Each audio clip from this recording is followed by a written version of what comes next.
Oh, if we sound, unprepared and rushed when doing a podcast on a normal day, you ain't seen nothing yet. Because I believe that we have set this up with about 2.5 minutes before the go live. Anyway, Males Podcast 265. I'm Jack, as always, joined by KC. I'm KC now. Yeah, not Connie anymore. Yeah. This will be quickly flying through stuff. This is the only tiny bit of time that we've got to get one of these in before tonight's game. So we'll just go straight to it. 1-4-3 at Middlesbrough on Monday, which was enough stress for any week. We really didn't need some more tonight. No, it'd been quite nice going into the weekend on the back of I'll call it a comfortable 4-3 win. And it was a comfortable 4-2 win that we made stressful, wasn't it? Yeah, way to see out a game. So, yeah, the overall performance at Middlesbrough, I thought, in the circumstances at this stage of the season, I thought was pretty good. Because it's going to be nervy and there's going to be errors and things like that at this stage of the season. But I do think that overall they handled it quite well. And it was nice to see us look something like going forward, because we really hadn't for a couple of games in a row. Yeah, and I think, especially given recent performances, it was definitely an improvement. And it's been quite nice coming up against a team that also tried to play some football. Yeah, we did mention, and we weren't the only ones. There were a lot of people saying, well, Carrick isn't really a 10 men behind the ball sort, and that he'd try and play, and they did. But like the I thought, the foolish fools. Yeah, I'm less. To be honest, I haven't really. I'm going to be honest. I don't know how attacking QPR have been under Cifuentes. If you look at just since he took over, they're actually like the 9th best team in the league or something. Since he took over, they're not actually a bad team. They're just still down there because of how unbelievably shit they were under Gareth Ainsworth. Yeah, I would hope that because they aren't mathematically safe yet, that I don't know whether that'll make them really want to defend for their lives, or whether they'll think a win here and we're good, and they'll have a go. Yeah, 4 points in it. Yeah, I think they're probably fine with the number of teams down there and stuff, but until it's done, you're never going to chance it. Back to Middlesbrough. Obviously, Leeds went 1-0 down early. The first goal, I think, is just unlucky. It's a through ball, and it's Gruev, if it just gets a touch on it, that completely takes Ampadu out of the game. And you can't really do much about that. Roden, I think, makes an excellent tackle, and it falls out to Isaiah Jones.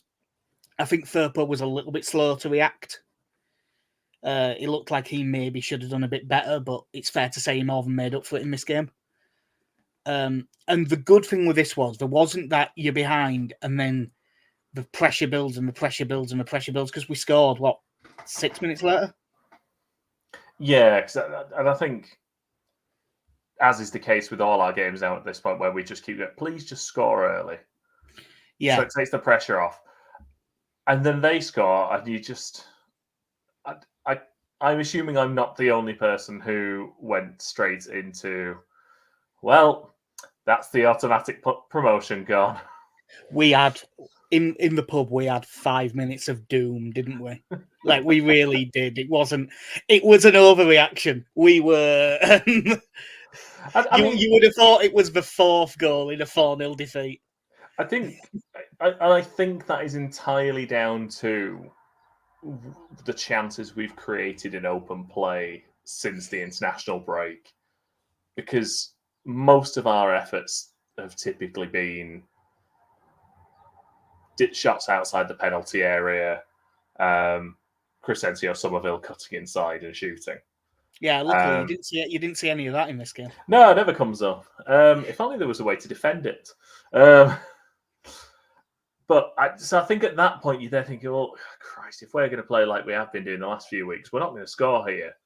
And it turns out we would. Yeah. So, yeah, we conceded. It was unlucky, but we'll glaze over it. A bit of the best of Jorginho Rutter. Step over, beats his man, Dijksteel, who we did pick out as not being great, and the reason that they wanted Ayling. He beats him, gets by on the outside. He's driving into the box, and Dijksteel just takes him out. One of them bits of defending that if a Leeds player did it, you'd want to throw something at them. Yeah, he's away from you. Why are you just running into the back of him? Yeah. It's really daft. But great from Rutter, and exactly the sort of thing you want out of him. Somerville steps up really confidently, puts it in the bottom left corner. Really good penalty because the keeper not only goes the right way, but he goes the right way and goes early. Yeah. So if it had been anything other than a really good penalty, it'd have got saved. Takes those in his sleep, mate. Yeah. I've seen his celebration. Yeah. Well, he knew it was clobbering time. And then 4 minutes later, Leeds playing the ball around the left side, all lightening up, plays it out to Junior Firpo, who puts in a really good cross.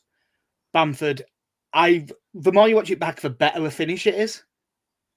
I think he adjusts really well just to get something on it. It's terrible goalkeeping. Like if Dieng just fully comes out to get that, he gets that.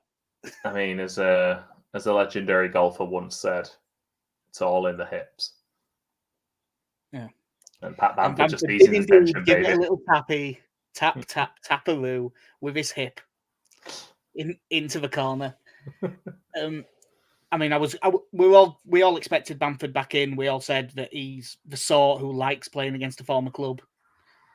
He should know he's got a few. Yeah, nice. It's a good finish. It's really good movement to get him there more than help. That's the main thing, and it's an excellent ball in from Firpo. It's to coin the cricketing term, it is in the corridor of uncertainty, isn't it? It's kind of just edge of the 6-yard box. It's making the keeper decide whether to come for it or not. It's a great cross just outside the off stump. Yeah. In fact, Bamford knocked it in with his off stump. Brilliant. That's the most cricketing reference I'll ever make. Yeah, I think if you Borough, you'd probably be disappointed that the keeper doesn't attack it better, and I think he hesitates, which is why he's sort of next to Bamford by the time it hits him. Yeah, I think it's one of those where you'd quite like to see your keeper just come out and sod it, just clatter them and just take the ball. Yeah, because I think if he properly goes for it, he's favourite for that ball. I think he does get there first, and that's what you'd want your keeper to do. Come out, make sure you get the ball. But if you clatter into him afterwards, goalkeepers are like, if you've won the ball, you can unless you literally kick him in the face or punch him in the face. And even then, there's like a 20% chance it's getting given. Like, just get the ball and don't worry about all else. But that didn't last that long either. About 10 minutes later, Leeds get a throw-in. As we know, Leeds are famously shit at throw-ins. And we do the throw-in that we do every time. Now, it's poor from Rutter. He takes a bad touch, and loses the ball. But if your throwing idea, every single throw-in, is throw it into Rutter's feet and hope that he can just beat players while facing his own goal, sometimes he's going to lose the ball if this is going to be the plan. I was more annoyed at how easy we made it from there because we had enough players back. Ball plays to Laugh. I think Ampadu stays too far away from him, doesn't get tight.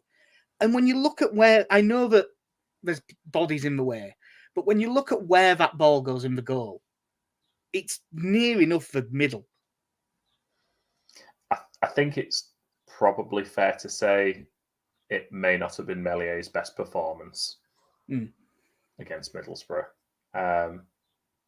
Yeah, like you say, I think to an extent, I appreciate that he saw it a bit later, but it's within, especially with someone the wingspan of that man, it's within a decent reach of him.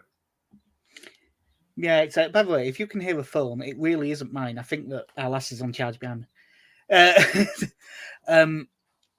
Yeah, it was a poor one. I was fuming. But once again, as with the first one, it didn't take that long for us to get back. Gray wins the ball in midfield. He sort of drives forward, plays a quick 1-2 with, I think it was Rutter. Drives to the edge of the box, plays it to Somerville. Somerville. To be honest, I was annoyed at Gray's pass to Somerville because it was behind him. I didn't think it was a very good ball, but Somerville turns for it, plays a nice little through ball for Nonto. Nice to see Ayling on the far side just playing him on.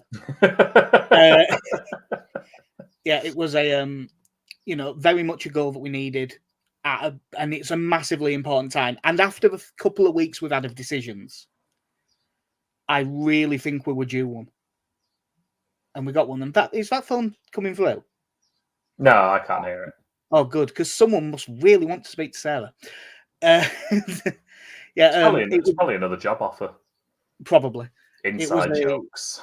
Yeah, such an because if we go in at half time at 2-2, then we've got it's a really stressful situation. Being in at 3-2 made such a difference, and it allowed Farker to make the changes at half time.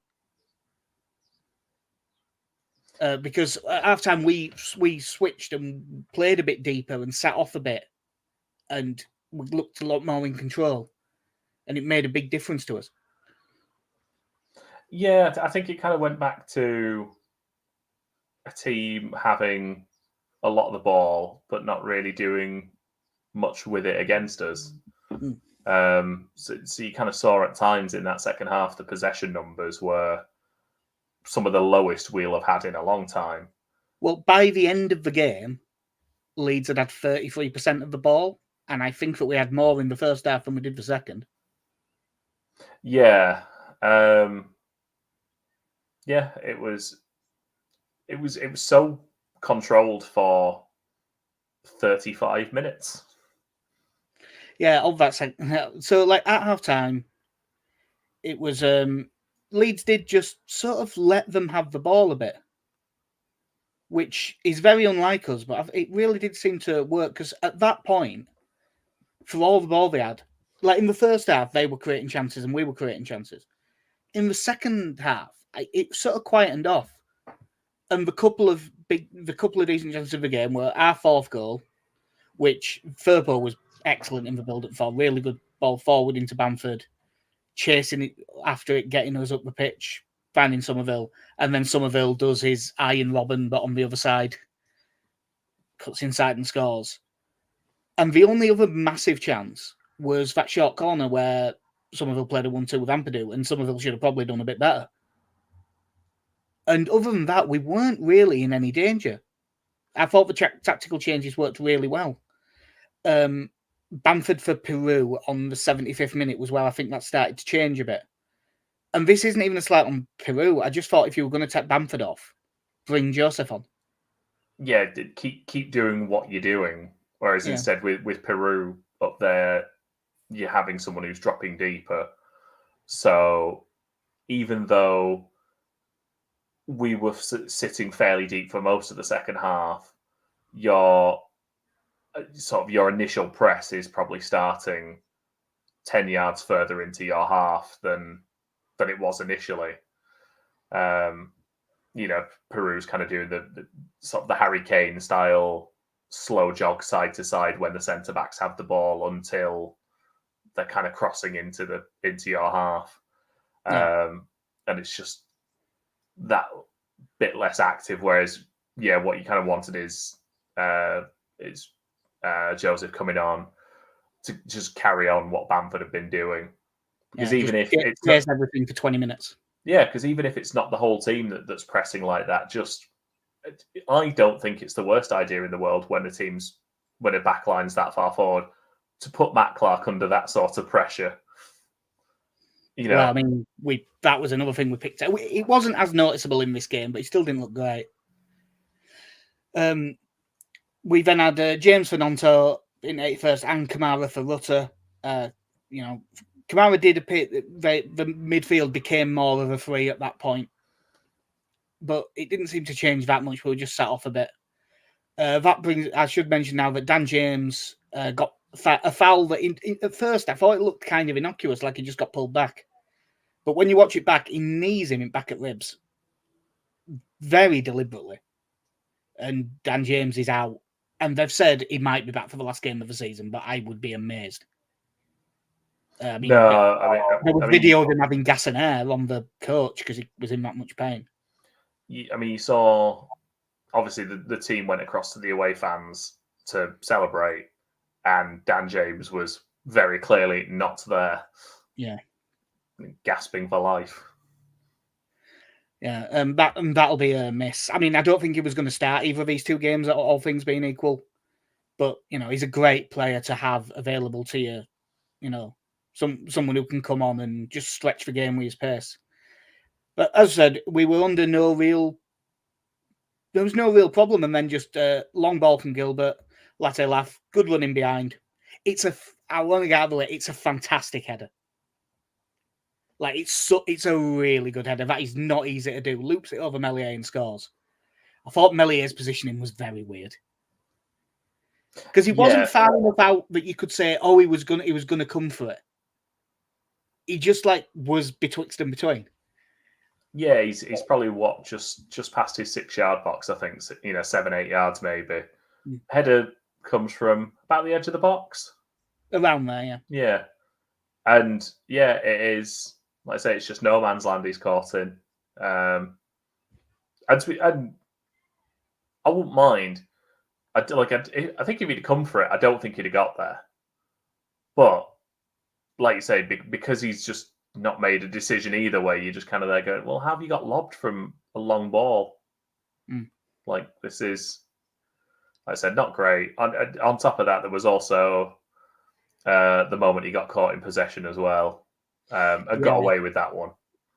And then very late on, we had the real heart in mouth moment where Johnny Howson strikes a ball like a dream from 25 yards. Luckily, Meslier just gets down and holds onto it. It's a good save. Does well to hold onto it. But what the fuck is Johnny Howson doing? Yeah, turncoat bastard. Just fucking smash it 20 yards off at bar. What are you supposed to do? Fuck's sake, Howson. I bet he's the reason why we didn't beat Doncaster as well. Yeah. I was fuming. You just have you not watched him in Beckford play against Leeds? You meant to just not even subtly, just let us win. But this was a massive result. It was really needed. Then the next night, Leicester beat Southampton 5-0. So Southampton they're not fully out of it, but they are basically out of it. They're only in it if us and Ipswich completely shit the bed. You've gone to all that effort to get back into the automatic promotion chase, and you were the rank outside, but you'd given yourself every chance, and then lost 5-0. It was such a disappointing result to see when it's just like, right, go there, give them a go. Because if they get a result, like, I obviously don't want Southampton to be back in the picture, but I assumed they did. Yeah, and you would think that it wouldn't be. I mean, they are out of it. It would need, us and Ipswich to lose every game. Yeah. And they would still have to make up. It's 19 goals. So we wouldn't just have to lose every game. We'd have to lose every game and get battered. So they're done. Which, in theory, means that there's no need for them to play anyone on the final day. I mean, they've said that Ross Stewart is probably going to be on the bench for that, having been out basically all season injured. Because, luckily, Leeds are really good against big, giant shithouse number 9s. That's what we're great at and always have been. So that's that done. We have QPR tonight. We may as well just get straight into it. I say QPR, when you look at their more recent form, it's not like it's not like they're an amazing side all of a sudden, but when you look at it back, they've only 3, 4, 5, 6, 7, 8, 9, 10, 11, 12. They've only lost 3 of the last 12, and they've won 6 of them. I mean, they are not by any stretch a bad side. They did get battered at Hull recently, but they beat Preston in the last game, drew at Plymouth. They lost to Sheffield Wednesday, who are also weirdly good now, but won at Swansea, beat Birmingham. They've been beating the teams around them. They haven't really upset many of the teams up at the top of the league. But they're not a bad side by any means. It is Cifuentes, isn't it, his name? I think so, yeah. The new manager. And he's really improved them. I'm just glancing down at their team now. The sort of thing we were just saying about strikers, Lyndon Dykes is exactly that. Begovic has got a bit of a history of not being great against us, so that'd be nice to carry if he decided to carry on with. The dirty bastard, what he did this season. Yeah, nearly killed poor Pat. Centre backs are pretty good. The Jake Clark-Salter, he's a pretty good defender, and although he's getting on a bit, Steve Cook, he's always been good, and especially at this level. Jack Cole back in middle of midfield he isn't great, but I do like Sam Field that plays alongside him. There's been times I've watched him and thought that I'd quite like us to get him. Chris Willock on the right. Lucas Anderson will probably be the 10. I don't know as much about him, but probably playing off the left in a 4-2-3-1 will be Elias Chair, who isn't in jail. I'm not sure how, because he got found guilty and was supposed to go to jail. No, I just said no. He just disagreed. And is he just going in the summer, or does Belgium have a rule like Spain where it's you go to jail or you pay some money? That I couldn't possibly speculate on, Jack. It's not. That's literally the rules in Spain. No, I just meant in terms of Elias Chair personally. Yeah. I don't really know what to think with these, because obviously, in my head right now, every single thing about them I'm seeing as being the most dangerous thing in the world, and not even thinking about us going the other way. We should have enough to score a couple of goals here. So if you defend all right, you're probably okay. But this is much more just on handling the pressure well, isn't it? Than all else. Do you want me to give you the bit of information that is going to make you fully side with QPR on this one? Or does has Daniel Farker beat QPR every time he's played them or something like that? No, but QPR have the second worst home record in the division this season. Oh, great. Only 4 points ahead of Rotherham. Yeah, I'd much rather they were just mid-table for that. Yeah, that's what they are away. Yeah, they have won 6, drawn 6, lost 10. Yeah, I mean, I'm just looking. I've just sorted their squad by goals, and Elias Chair and Lyndon Dykes are their top scorers, each with 5. Oh God, it's like that first George Graham season. Yeah, as well. And Kenneth Paul will probably play left back. They have 4. The forgotten Paul brother. Then they've got a few. They've got Sinclair Armstrong on the bench has got 3. He'll probably not start. When I've seen him, he's very raw, but he looks like a good player.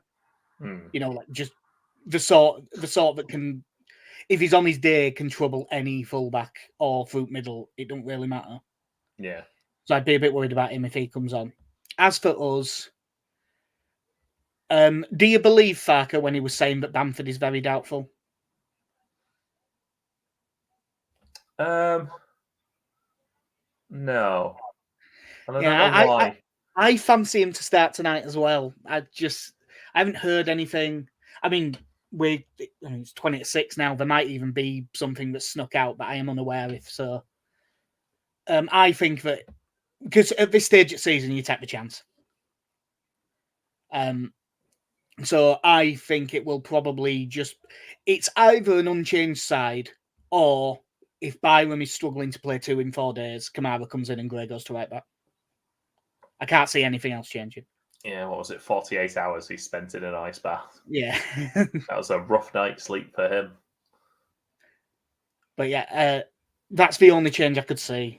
Obviously, the more interesting thing to say is if Bamford isn't fit, are you with everyone else in it probably should be Joseph, it will be Pirlo? Oh, yeah. Absolutely. Yeah. There is something for... I can't... It's something I just can't explain in the logic of our team has performed best with this style of player leading the line. But I'm going to pick this style of player instead. Yeah. Well, that was the thing against Middlesbrough. I wasn't against Peru coming on. I'd have just brought him on for Rutter. Yeah. If you were going to do it. But yeah, I can't see it being anything other than that, really. Now is not the time for chopping and changing unless you absolutely have to. I'm looking at the pace of their centre-backs and Jack Colback. And I'm dying for Georgie to have a good day today.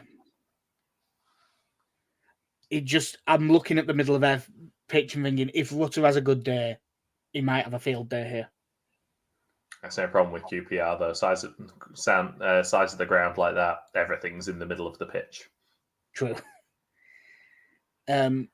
What a knock. And as for... I am scared of Elias Chair. Because he might smash my head in with a rock. But also, he is a very good footballer. Like I've rated him out for quite a long time, as has everyone who's watched him, really. Ups and downs for QPR between lawsuits and jailbird strikers. It's a bit dream team is QPR. Yeah. Elias Chair is Carl Fletcher. No, Carl Fletcher didn't do the killing. Tony Fernandez, who I'm pretty sure isn't the chairman anymore, is going to confess to the crime at the last minute. Yeah. Strange club. Yep. Right, so obviously we have really rushed through this because it was the only time that we had problem with them moving everything to weekdays. Alex has gone for a 2-1 win. Connie has gone 2-0. Obviously, everyone, you and Connie both got points for having wins, but not the correct score last time out. I was in full pessimism mode with the 1-0 loss, so you can assume very correctly that I am going for a 1-0 loss. It's a solid strategy. I'm nipping round to see my sister after this, very briefly, for no other reason than I did on Monday. Yeah. That's what I'm doing. It's why I said my mum can't join us at the pub. She's got a terrible record at the pub. I've made her aware of this. She said it was harsh. I said I agree. But here we are. I don't have that view on all women, by the way. Just her. Yeah. Just want that on record before that gets taken wildly out of context. She has a terrible record. It's the debut album by Scouting for Girls. I'm gonna go 3-1 win. 3-1 win. A very relaxed performance. God, I really, really, really, really want you to be right. No, you know what? We're not even going to talk about hypotheticals. We're just going to end it there. We'll talk about it after we know what happens in this game. Because there's no point in talking about what happens if we win. Because fuck knows what's going to happen. And we're already nervous enough. And this is probably I'm trying to think if this is the most nervous. It isn't the most nervous I've ever been for a Leeds game, but it's up there. I'm trying to think if there is one that's worse. Because, I mean, it's probably the when we stayed up Bournemouth away. Yeah. I was probably more nervous for that one, but this is right up there with it. Yeah, I mean, we've just had a quite. All it says is any win will do, and that's exactly right. If we play fucking terrible and shit out a 1-0 win, it's brilliant. We just have to win this game. And, you know, if you win this game, then Ipswich have a lot of pressure on them. Yeah, like I say, it's not unfeasible for Ipswich to win their next 2 games because they're a very good team. They're playing Coventry and Hull. They are winnable games, but Hull obviously still playing to try and get in the playoffs. Coventry, they're out of it now. They're out of it, but they've had a very good season. They're a good team, and you kind of hope that they just keep playing the way they have been.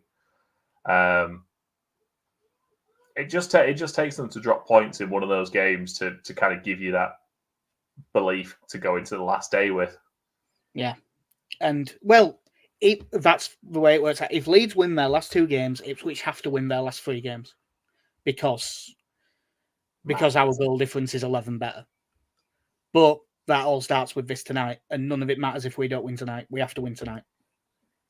I think if we don't win tonight, is that Leicester automatically promoted then as well? If we don't win, no, because because Ipswich. No, yeah, they could only if we drew, it's not over because we'd be 3 points behind Leicester, and they could still lose twice. Yeah, but it's probably like Leicester. If we don't win tonight, Leicester are up for all intents and purposes. But yeah, I aren't really bothered about Leicester at the minute. If Leeds lose, then we are, because as Michael Brown has just said here, if Leeds lose, Leicester are promoted. Yeah, if we lose, we are. If we draw, it isn't over. But I aren't really worried about Leicester. For once in this promotion race, in the last couple of months, I aren't worried about anyone else. I'm just worried about Leeds winning. I'll worry about that after the game. So that will do us for a bit of a curtailed episode 265 at Mike White's podcast. We will get everything sorted, probably eat, and then to the pub. Yep. To sit, and no one better be sat where I sat on Monday. Yep. Because I want my fucking seat back. Right, that'll do us. I've been Jack here. I've been Casey. Have a good one. Oh, just fucking win, Leeds.